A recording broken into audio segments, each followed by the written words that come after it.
Olá, aqui é o Matheus Santana do Zona de Progresso e esse vídeo será baseado nos conhecimentos do Dr. Eric Berg. Então, bora começar. Nas palavras dele, hoje vamos falar sobre como todos nós estamos sendo banhados por um estresse crônico literalmente 24 horas por dia, 7 dias por semana, o que obviamente não é saudável. Digo isso principalmente sobre as pessoas e grupos que ficam constantemente propagando a ideia de que seu ambiente é muito perigoso. Perigoso isso, perigoso aquilo, porque à medida que ficamos mais expostos a essa ameaça de perigo, isso pode afetar cada sistema presente em nosso corpo. Então eu gostaria de falar sobre algo muito importante dentro disso, que é mudar seu ponto de vista sobre o ambiente. Veja, eu sei que pode ser difícil de acreditar, mas seu ambiente não é tão perigoso quanto as pessoas querem que você acredite. Não me leve a mal, mas há certas pessoas que lucram mantendo o público em estado de medo contínuo, inclusive exagerando muitas vezes. E não é saudável manter nossa atenção nessa negatividade 24 horas por dia, 7 dias por semana. Então eu quero que você faça algo agora. Eu quero que você olhe para fora e me responda. O que você vê? Você vê furacões e tsunamis ou tudo parece seguro? Agora, olhe para o chão e me diga, você está sentado em um buraco? Você sente que sua fundação pode desabar a qualquer momento por conta de cupins que podem ter destruído ela? A resposta é não, certo? Agora, coloque sua mão na parede ao seu lado e me responda. Você sente um calor nela como se a sua casa estivesse realmente pegando fogo? Não, né?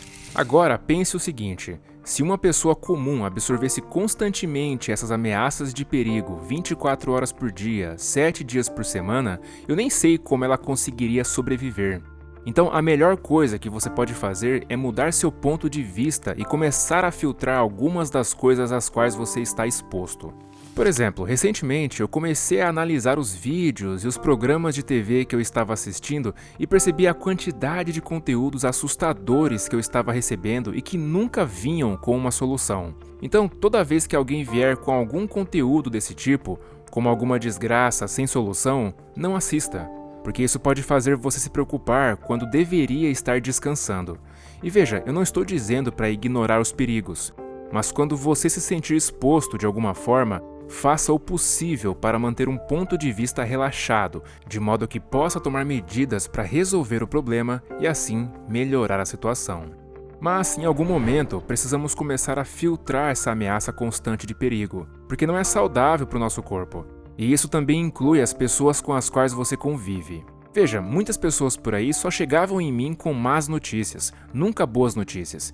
E isso não é legal. Você precisa começar a assistir programas de TV e conviver com pessoas que ofereçam soluções, que enfatizem as boas notícias e que falem sobre coisas boas para neutralizar os sinais massivos de perigo com os quais nosso corpo está constantemente sendo alimentado.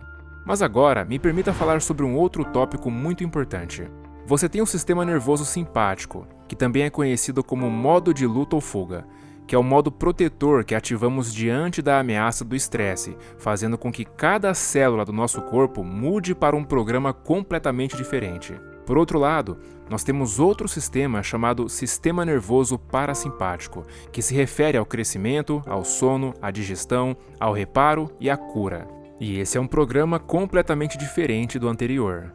Então, para entender melhor sobre esses sistemas na prática, eu costumava fazer um teste chamado teste de durabilidade da frequência cardíaca, que media o quanto o sistema nervoso simpático estava sendo ativado em comparação com o sistema parasimpático. E quase todos que faziam esse teste estavam mais inclinados para a dominância simpática, indicando um estado de estresse, simplesmente por causa do ambiente que elas consideravam muito perigoso. E eu digo, parte disso foi fabricado, o que para mim é algo totalmente insano, uma vez que não há a menor necessidade de se fabricar mais estímulos de estresse quando se já existem problemas suficientes para as pessoas lidarem. Por isso que eu acho importante que você entenda o que acontece com a biologia do seu corpo quando você está sob um efeito crônico sustentado. Primeiro de tudo, você terá um microbioma menos diversificado e mais bactérias patogênicas, ou seja, todo o seu microbioma intestinal muda, e todos os pontos que vou mencionar hoje são baseados em alguma pesquisa relacionando o estresse crônico e o cortisol elevado aos vários sintomas do nosso corpo. Então vamos para o sistema imunológico. O que acontece com o seu sistema imunológico quando você tem esse estresse sustentado? Ele desativa as células T, células essas que normalmente estão lá para protegê-lo e para matar células cancerígenas e vírus. Na verdade, o processo que ocorre basicamente é que essas células perigosas são colocadas para dormir, fazendo com que a duração das infecções leve muito mais tempo. É isso que chamamos de imunossupressão, e o perigo do estresse é justamente o fato de que ele suprime o sistema imunológico. É por isso que, quando você vai ao médico com alguma inflamação ou com algum tipo de doença autoimune, eles te medicam com prednisona, que tem um efeito temporário na retirada dessa inflamação, uma vez que a prednisona é semelhante ao cortisol que é produzido pelas glândulas adrenais em resposta ao estresse, o que ajuda a suprimir as reações causadas no sistema imunológico. No entanto, assim que esse efeito passa, a inflamação pode voltar a aumentar devido ao aumento de estresse. Bem, e quanto à fertilidade? Você se torna mais fértil? A resposta é não. Na verdade, é exatamente o contrário, pois graças ao estresse ocorre uma diminuição na produção de esperma e uma menor probabilidade de implantação do óvulo no útero, o que ocasiona uma diminuição da fertilidade. Além disso, em alguns casos, também ocorre a perda do ciclo menstrual e do libido, porque normalmente, quando as pessoas estão estressadas, elas perdem o desejo sexual. E o que acontece com o sistema metabólico no seu corpo? Bem, se você tentar seguir uma dieta cetogênica, todo o seu metabolismo se voltará para a produção de glicose. E isso ocorre porque o cortisol é um glicocorticoide, então ele começa a aumentar a gliconeogênese, que é a produção de açúcar no fígado. Então, quando você passa por um estresse crônico, você está basicamente liberando todo esse açúcar que não vem da sua dieta, mas sim das proteínas musculares nas nádegas, nas pernas e até mesmo da gordura e dos corpos cetônicos que são convertidos em glicose. E essa glicose pode aumentar a insulina e aumentar o risco de desenvolver diabetes. Mas por que isso acontece? Porque quando você está em modo de estresse, seu corpo precisa dessa energia rápida.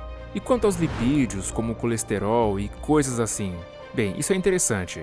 Veja, quando você passa por estresse crônico, seus triglicerídeos aumentam, o HDL diminui, o LDL aumenta, e se você tinha essas partículas grandes e flutuantes de LDL, elas se tornarão partículas pequenas e densas, que são as mais patogênicas e que podem invadir as artérias. Ou seja, seu perfil de colesterol piora quando você está sob estresse.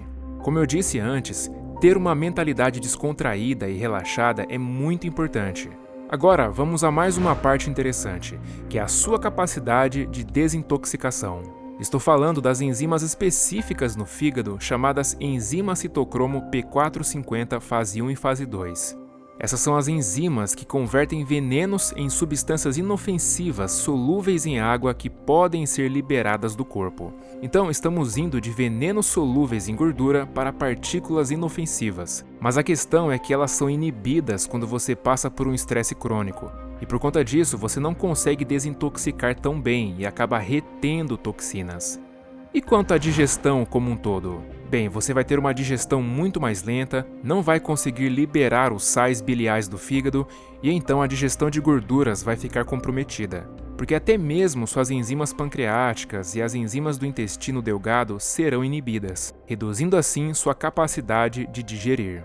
Além disso, a produção de ácido clorídrico também vai diminuir, comprometendo assim a digestão completa de proteínas, a absorção de minerais e a eliminação de patógenos. E não para por aí, porque o revestimento mucoso no estômago, no intestino delgado e no intestino grosso também é inibido por esse estado de estresse. E ele é como uma barreira imunológica, que quando é inibida tem como resultado a redução da absorção geral de vitaminas e minerais. Só que agora vamos falar de mais um ponto interessante, que é a absorção de vitamina D.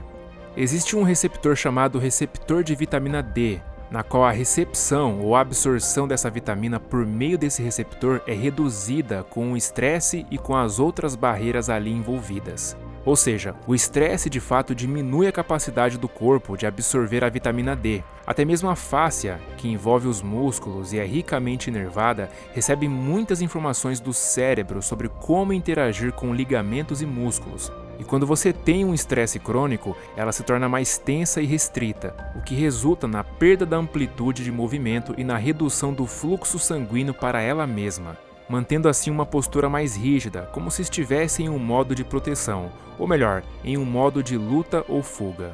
Mas e o que acontece com o cérebro quando você está constantemente sobrecarregado pelo sistema nervoso simpático? Bem, o hipocampo, que é a estrutura envolvida na transmissão de memórias, aprendizado e cognição, é inibido, porque essa parte do cérebro começa a encolher. Além disso, essa sobrecarga também reduz a função do córtex cerebral, o que é preocupante, porque você realmente precisa dessa parte do cérebro. Além disso, existe uma outra estrutura no seu cérebro que também é bastante ativada, que é a amígdala. A amígdala tem tudo a ver com medo e ansiedade. Ela é como suas glândulas adrenais, só que no cérebro. Então ela vai reagir aos estados de estresse. No que diz respeito ao pensamento em um estado crônico de estresse, você não vai ficar pensando analiticamente sobre as coisas, resolvendo problemas, apresentando boas soluções, sendo criativo ou estimulando a imaginação. Ao invés disso, será mais como viver em um modo reativo, porque você precisa estar com sua mente relaxada para criar soluções e precisa da sua criatividade para pensar em estratégias e soluções realmente boas. Por fim, o último ponto que eu quero abordar é sobre os seus genes. O que acontece com seus genes quando você está sob estresse? Bem, o que acontece é que todos os genes ruins são ativados, enquanto todos os genes bons são suprimidos. E quando falo de genes ruins, estou falando daqueles relacionados ao câncer, a processos inflamatórios e coisas assim. Mas uma coisa que eu quero destacar é que seus genes em si não causam nada, pois não são eles a causa real dos seus problemas, e sim a epigenética, que significa acima da genética. É o seu estilo de vida que realmente está por trás desses fatores genéticos. Então, tudo o que você precisa entender é como ligar e desligar certos genes. E essas mudanças são ativadas por certas mudanças no seu estilo de vida. Isso porque os genes estão associados a muitas coisas ruins, mas se você souber como controlar eles, você estará no comando total. Então, em primeiro lugar, precisamos mudar nossa atitude, nossa visão do ambiente e devemos começar a filtrar a quantidade de ameaça de perigo a qual estamos expostos. Por exemplo, se você começa a assistir vídeos que só trazem problemas sem solução e que sempre te fazem se sentir pior do que antes, é fundamental você filtrar essas coisas. Uma boa terapia para mim é sair para a natureza e buscar espaços amplos para realmente me conectar a ela. Uma outra coisa importante a se fazer é liberar fisicamente toda essa adrenalina extra e cortisol que foram acumulados ao longo do dia graças à exposição a todas essas coisas. E isso significa realizar uma prática de exercícios de forma consistente, fazer alguma atividade física ao ar livre e assim começar a eliminar os neurotransmissores e hormônios que estão causando esses danos. Porque a última coisa que você pode fazer é passar por um grande estresse mental durante o dia e depois simplesmente ir para a cama dormir, pois você não vai conseguir dormir bem. Por isso que o exercício é uma necessidade. Isso porque um outro ponto importante sobre a adrenalina e o cortisol é o fato de eles fazerem o corpo desviarem muita energia que deveria estar no seu sistema imunológico, na reparação, na digestão, mas que acaba se acumulando nos músculos. Então, isso significa que você armazena energia o suficiente para fugir de um tigre. Mas não existe nenhum tigre atrás de você. Então, como você tem mais energia mental, mas todo esse mecanismo ainda está lá, você precisa fazer alguma coisa para eliminar esses hormônios do seu sistema. E uma das melhores coisas que você pode fazer é se exercitar. Bom, e para colaborar ainda mais com o seu desenvolvimento pessoal, eu quero te indicar uma aula gratuita onde você vai aprender um método comprovado para aumentar sua velocidade de leitura e conseguir ler até 50 livros por ano sem prejudicar a retenção do que foi lido. Isso porque eu acredito que a leitura, principalmente de livros, é a melhor ferramenta que você pode utilizar para transformar sua vida em todas as áreas. Então clica no primeiro link na descrição e corre para assistir enquanto a aula ainda está no ar. Um forte abraço e até a próxima!